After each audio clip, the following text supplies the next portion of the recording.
Good morning. I'd like to bring the June 2nd, 2021 Planning Advisory Commission meeting to order. And if you would, please rise for the Pledge of Allegiance, and the flag is now back behind me. I pledge allegiance to the flag of the United States of America and to the republic for which it stands, one nation, under God, indivisible, with liberty and justice for all. Thank you. And I would like to ask you, if you would, please silence or turn off your cell phones at this time. And today we're actually getting a little better. We have shields between us, and it looks like we're returning to a certain level of normalcy, but we do still have people watching by YouTube or by television, and they will be forwarding questions to me via text maybe, or we will have some citizens calling in via phone with questions or comments. So we ask those watching here and by other means to be patient as we move these cases, or this case, through today. The phone number in which to call in is 706-225-3937, and it should be scrolling on your screen right now for those that are watching electronically. I remind those in the audience and those watching on TV, this is the first hearing of any rezoning, text change, or special exception request brought before us today. We will first hear a reading of the staff report for the case by planning staff, and then ask the applicant to provide a brief overview of the request. We will then give the opportunity for anyone in the audience to speak for or against that request, or to inquire about that said request. The commissioners will have time for any needed discussion on the case. Once a motion is made and seconded by the commission, a vote will take place and a recommendation will be rendered. The case will go back to the planning department for their independent recommendation. If a favorable recommendation is given, then the case is forwarded to the city council with the two independent recommendations. If the planning department makes a recommendation for denial, the applicant will have 10 days from the receipt of a letter stating the denial to notify the clerk or council that they are requesting to be placed on city council's agenda. The City Council of Columbus will then hold a public meeting called the first reading. Said council shall consider the case, review our recommendations and the planning department recommendations, and hear discussion on the matter. Council will make a final decision at a second public meeting, and that's called the second reading. All right, that takes care of that. Commissioners, we have minutes from May the 5th and May the 19th. Has everyone had an opportunity to take a look at those via Trello or via email? And has anyone noted any changes that need to be made to the minutes? Okay, you sent them prior to the printing. Okay, all right. Anyone else? All right. Well, we will move along here to our first and only case today. This case is REZN 04210662. This is a request to rezone 35 acres of land located at 0 Whittlesey Road. Current zoning is LMI, light manufacturing industrial. Proposed zoning is RO, residential office, and GC, general commercial.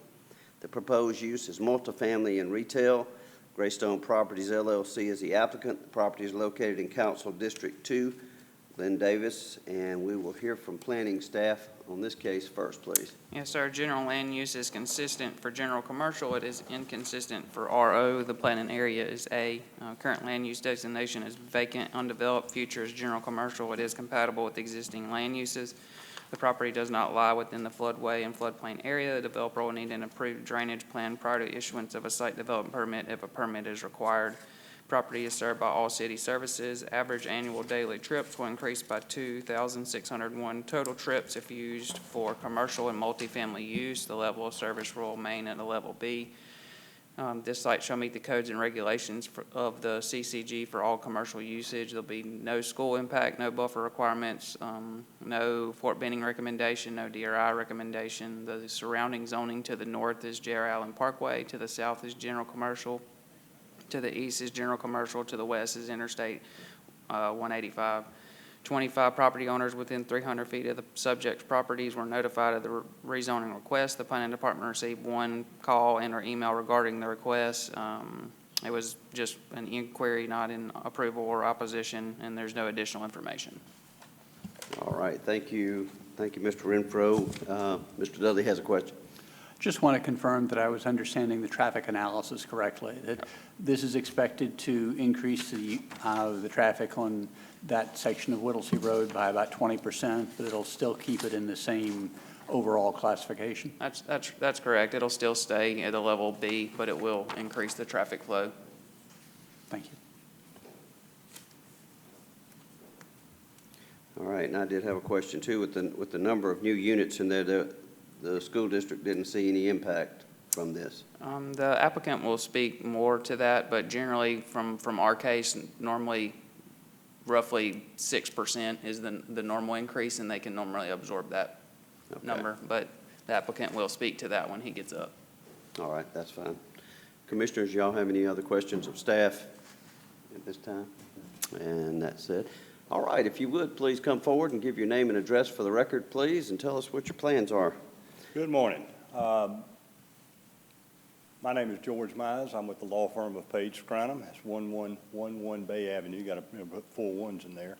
I'm here today representing applicant Greystone Properties. Of course, Greystone Properties is one of the most well-respected developers in this region, having developed over 4,500 apartment units and 2,000 single-family lots. And here with me today on behalf of Greystone is its managing member, Mr. Will White. This developer, of course, specializes in high-end upscale residential developments.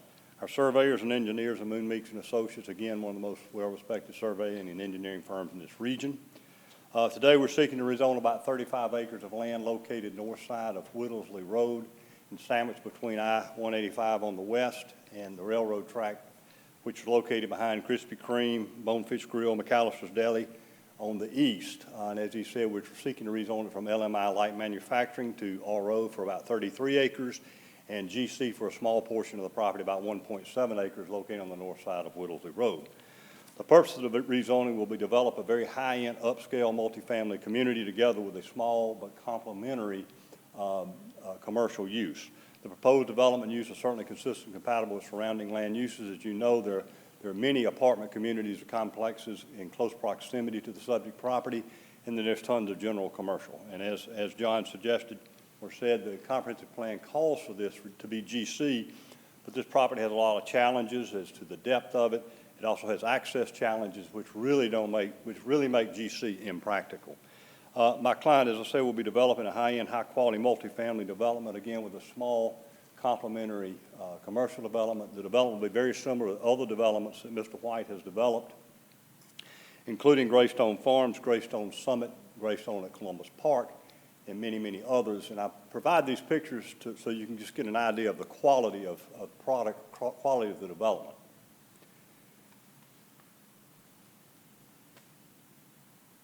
Mr. White tells me that this particular project, though, will be modeled after a brand new product that he's trying in Auburn. It'll be Greystone at Auburn. And although it's not complete, I do have a couple of pictures here to give you an idea, the renderings and pictures here to give you an idea of the quality of the development we're talking about. This is over in Auburn. We weren't able to get some additional pictures before the deadline to get the information to you guys, but you get an idea of what we're talking about, and we've got some renderings of what the clubhouse is going to look like. A very, I think y'all will agree, a very pretty, beautiful design.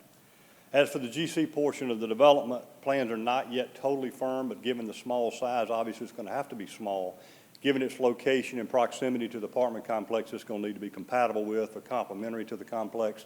Things that we're thinking about or tossing around are coffee shops, sandwich shops, and maybe even climate-controlled self-storage, mainly for the residents.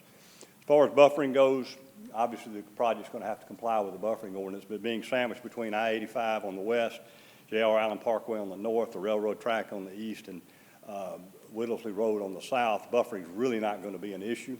As far as density is concerned, given the narrowness of this property and some of the other challenges, and given the fact that Will wants to do something special with this property, he's going to develop this property much less dense than RO would allow. Currently, he's designing 240 units, which represents a little less than 20% of what RO would allow.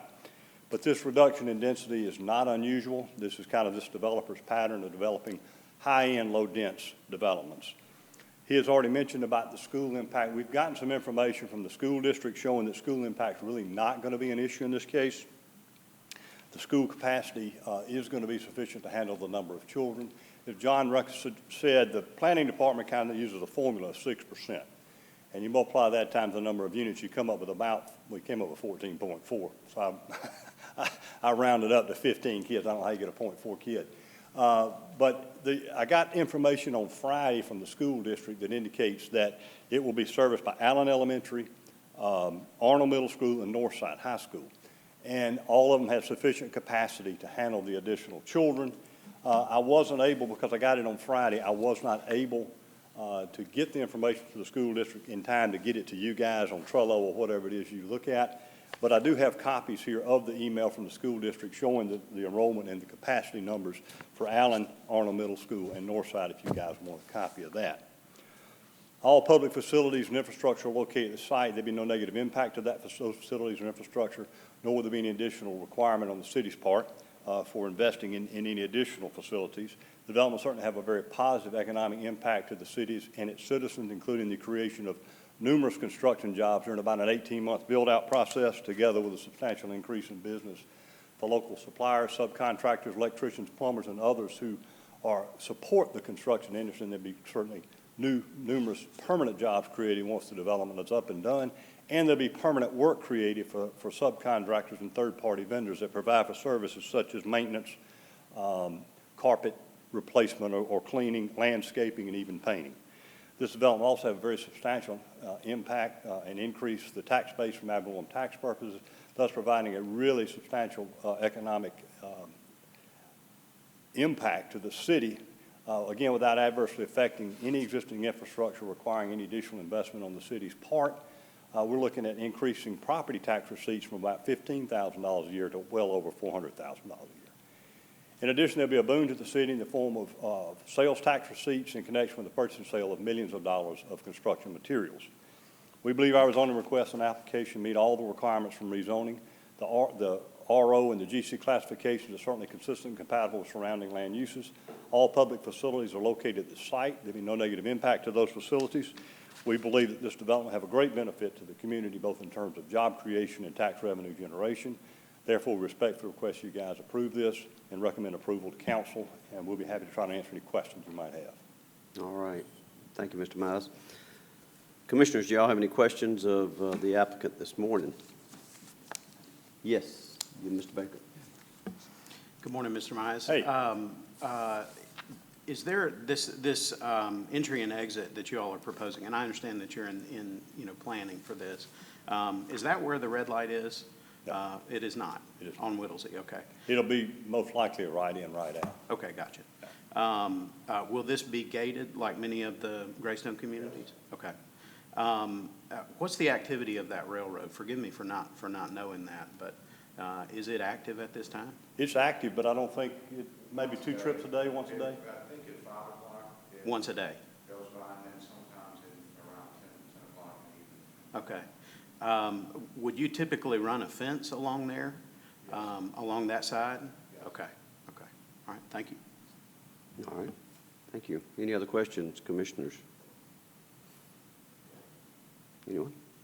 All right. Thank you, Mr. Mize. Thank you. All right, commissioners. With no more questions, I open the floor up for a motion on this case. Anyone like to make a motion?